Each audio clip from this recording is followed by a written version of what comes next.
Di dalam pembahasan ilmu hadis tidak menjadi sebuah patokan siapa yang ngeriwayatin dia sahih. Tapi ini menjadi patokan umum buat kita manakala sudah diriwayatkan oleh Imam Bukhari dan Imam Muslim itu hadisnya sahih. Tidak usah diteliti lagi. Namun tidak menafikan selain Imam Bukhari dan Muslim ketika meriwayatkan hadis kita anggap nggak sahih. Al-Imam Baikuni itu menjelaskan syarat-syarat tentang hadis sahih. Kama qalahu awwalu has-sahihu wa huwa mattasal isnaduhu wa lam yushazza aw yu'al yarwihi addun dhabitun an mislihi mu'tamadun fi dhabtihi wa naqlihi. Jadi syarat hadis sahih itu ada 5. Yang pertama ittisalus sanad, dari A sampai Z nyambung sanadnya. Lalu yang kedua al-adalah, adil. Adil di sini namanya disebut adlul riwayah, seorang muslim yang balik yang bisa menjaga dirinya dari dosa kecil maupun dosa besar.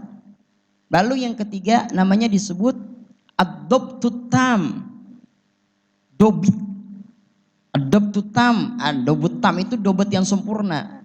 Dikatakan dobet tam karena itu terdiri dari ad-dobtu sodran dengan ad-dobtu kitabatan. Hafalannya kuat, tulisan catatan dari gurunya bagus juga. Apa yang kata guru tidak sama sekali dia terluput. Dan yang keempat adalah adamus syuzus, hadis itu enggak syaz. Dan yang kelima adalah adamul illah, tidak ada illat dalam hadis tersebut.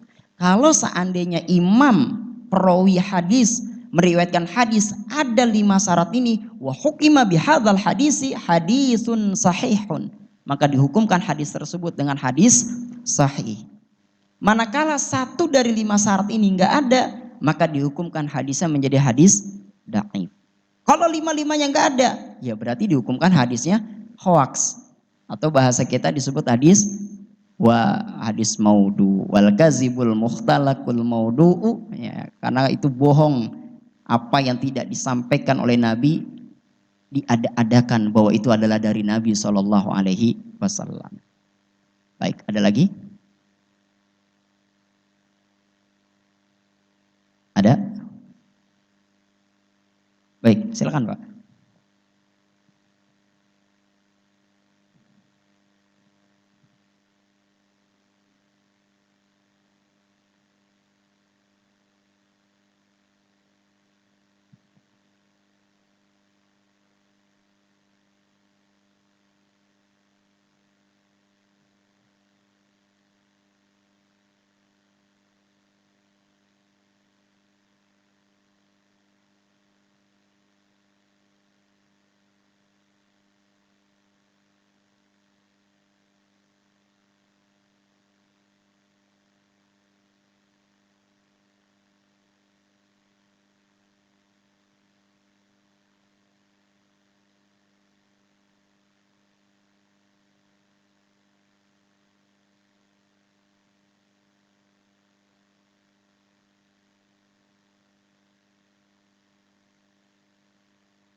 Ini terkait tentang hadis dhaif. Mereka mengatakan boleh mengamalkan. Ya tadi saya bilang boleh mengamalkan hadis dhaif dengan 3 syarat tadi.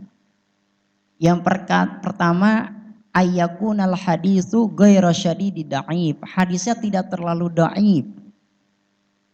Lalu yang kedua ayyakunal hadisu mundarijan tahta aslin ma'mumin. Hadisnya itu memang dari dasarnya ada. Lalu yang ketiga, ayya'amala bil ikhtiyat. Kita mengamalkan hadis dhaif hanya sekedar apik saja. Saya contohkan. Ada hadis Nabi SAW hukumnya dhaif. Faqala Rasulullah SAW man su'ila an ilmin fakatamahu aljamahullahu bilijami minan nar. Siapa orang yang ditanya tentang ilmu, orang ini tahu Pak, ditanya tentang ilmu, fakatamahu, dia menyembunyikan ilmunya, aljamahullahu bilijami minan nar, Allah akan tom di api neraka Allah Subhanahu wa taala. Hadza hadisun da'ifun, ini hadisnya da'if. Apakah boleh kita pakai rujukan? Apakah boleh kita pakai dalil? Boleh. Kenapa alasannya boleh? Yang pertama, hadis ini tidak terlalu dhaif. Yang kedua, hadis ini masuk dari dasar Al-Quran atau ada diperkuat oleh Al-Quran. Apa dalilnya dalam Al-Quran? Innallazina yaktumuna ma anzalnahu ila akhirih. Sesungguhnya mereka orang-orang yang menyembunyikan apa yang kami turunkan kepada Nabi Muhammad sallallahu alaihi wasallam.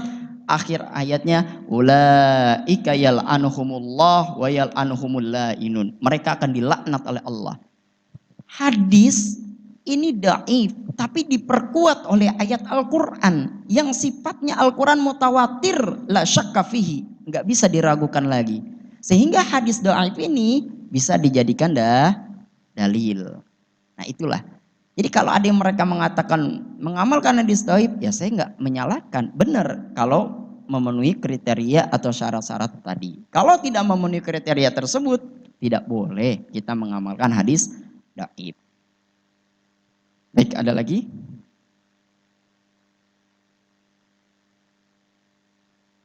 Baik. Wa an ibni Umar radhiyallahu anhuma anna Rasulullah sallallahu alaihi wasallam qala. Diriwayatkan dari Ibnu Umar radhiyallahu anhuma bahwa Rasul sallallahu alaihi wasallam bersabda, la salata ba'dal fajri illa sajdataini. Tidak ada sholat setelah sholat fajar atau setelah fajar itu melainkan 2 sujud. Akhrajahu al-khamsatu illan nasa'iyya. Hadis ini diriwayatkan oleh imam yang 5 kecuali Imam Nasa'i. Apa maksudnya? Tidak ada sholat setelah fajar melainkan 2 sujud. Ini maksudnya adalah sholat fajar sodik. Abis masuk subuh, azan kan udah masuk subuh tuh, ya kan? Abis azan itu boleh kita ngerjakan sholat. Sholat apa? Fajar. Fajar apa namanya? Fajar sodik. Nah abis ngeliatin fajar sodik, baru sholat subuh. Kalau pemahamannya seperti itu boleh. Yang dimaksud nggak boleh itu setelah sholat subuh, sholat lagi. Itu sholat apa namanya? Nah itu yang tidak diperbolehkan. Itu makanya bahasanya illa sajadat ini 2 kali sujud itu diperbolehkan. Ini namanya disebut fajar sodik. Dan surah apa yang harus kita baca untuk kita laksanakan fajar sodik? Di dalam kitab ini, Rak'atal fajri khairun minad dunya wa ma fiha. 2 rakaat fajar sodik lebih baik dari dunia beserta isi-isinya. Wa minha an ibni Umar qala ramaktun nabiyya syahran fakana yaqra'u. Nabi SAW membaca fir rak'ataini pada 2 rakaat fajar sodik itu. Rakaat yang pertama, qul ya ayyuhal kafirun. Nabi membaca qul ya ayyuhal kafirun kalau pengen sholat fajar sodik. Rakaat kedua, qul huwallahu ahad. Coba Pak, surah Al-Kafirun pernah dengar gak nama lain dari surah Al-Kafirun? Surah apa? Syamsi waduha. Al-Kafirun gak nyambung. Syamsi waduha. Nama lain dari surah Al-Kafirun, nama lainnya. Waktu saya mondok di Darussunnah, Kiai Ali Mustafa Yaqub itu sering bilang, ini namanya surah Al-Ikhlas. Yang kita tahu surah Al-Ikhlas apa? Qul huwallahu ahad. Ternyata surah Al-Ikhlas itu ada 2. Qul ya ayyuhal kafirun, ini namanya surah Al-Ikhlas fil aqidah. Ikhlas fil aqidah. Coba dibaca. Qul ya ayyuhal kafirun. La a'bud ma ta'bud. Aku tidak akan menyembah apa yang kamu sembah. Artinya kita ikhlas dalam akidah kita kepada Allah. Coba lihat. Qul huwallahu ahad. Qul huwallahu ahad. Allahus somad. Ikhlas dalam kita ibadah pada Allah Subhanahu wa taala. Makanya nama lain dari surah Al-Kafirun adalah surah Al-Ikhlas. Wa fi riwayati Abdur Razzaq la salata ba'da tulu'il fajri illa rakatail fajri. Tidak sah. Ini saya pernah kemukakan. Kalau menurut Imam Abu Hanifah, ini memanakan la itu tidak sah. Abu Hanifah. Tapi Imam Syafi'i mengatakan la ini maknanya tidak sempurna. Karena kita mazhab Imam Syafi'i memaknai hadis ini tidak sempurna. Sholat fajar tidak sempurna sholat setelah terbitnya fajar, melainkan 2 rakaat fajar. Jadi kalau kita mengerjakan 2 rakaat fajar sempurna. Yang gak sempurna habis sholat subuh melakukan lagi sholat. Menurut Abu Hanifah tidak sah sama sekali. Berarti kalau Imam Syafi'i ketika melakukan sholat setelah sholat subuh sah nggak? Ada juga, tapi kurang sempurna. Dan itu pun mungkin ada beberapa faktor atau sebab melakukan sholat itu. Selama tidak ada faktor itu, tidak boleh. Karena memang ada waktu-waktu yang dilarang untuk mengerjakan sholat. Baik, ada lagi? Ada? Baik.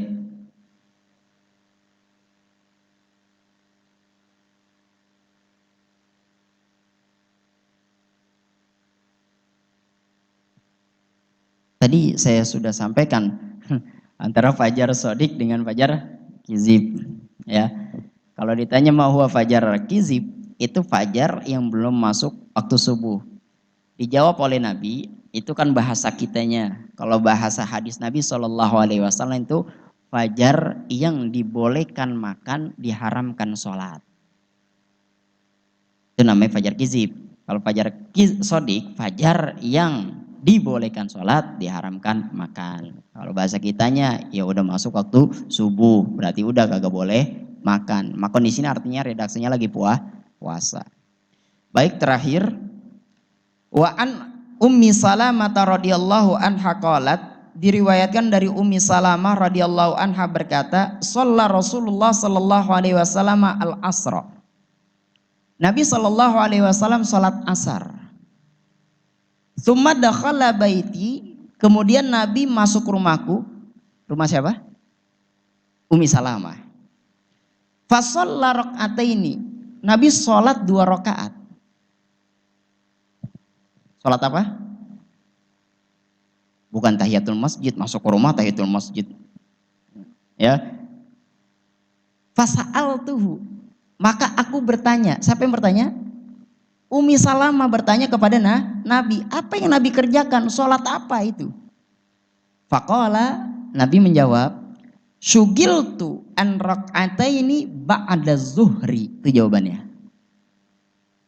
Aku tuh terlalu disibukkan dari 2 rakaat setelah zuhur.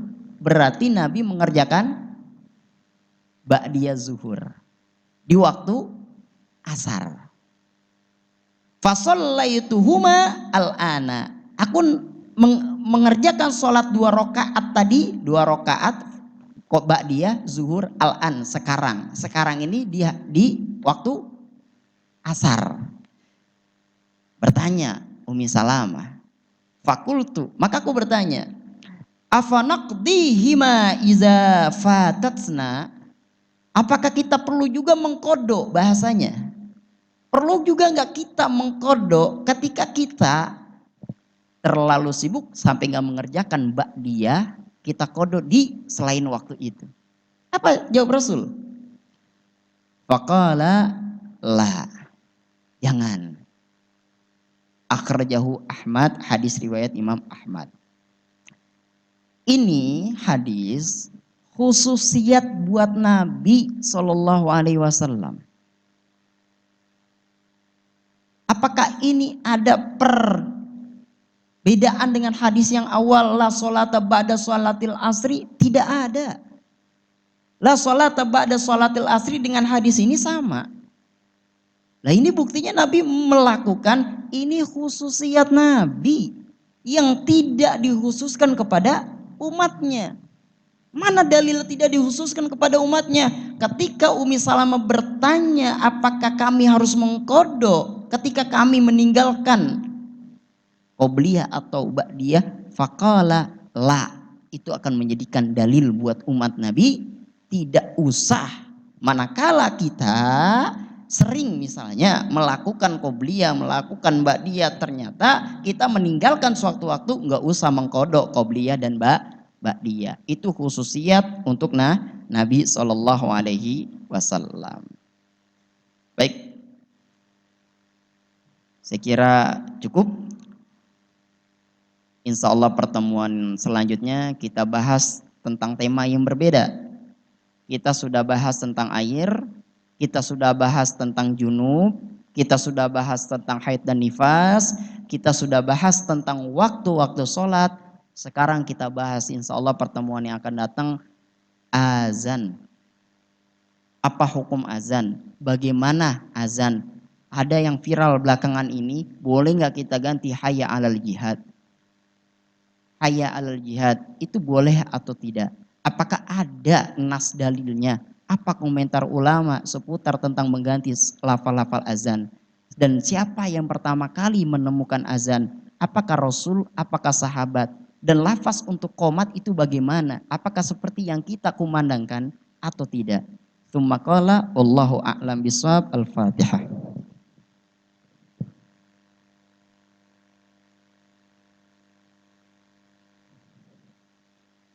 Wa'afana ya karim, wa'afana ya karim, wa'afana ya karim, rahmatika ya arhamar rahimin. Allahumma sabitna bil iman, wa sabitna bil islam, wa sabitna bil tauhid, wa sabitna bil ma'rifah min dari dunia wa ila daril akhirah. Dawam fiha subhanakallahumma wa tahiyatum fiha salam, wa akhiru dawam alhamdulillahi rabbil alamin. Assalamualaikum warahmatullahi wabarakatuh.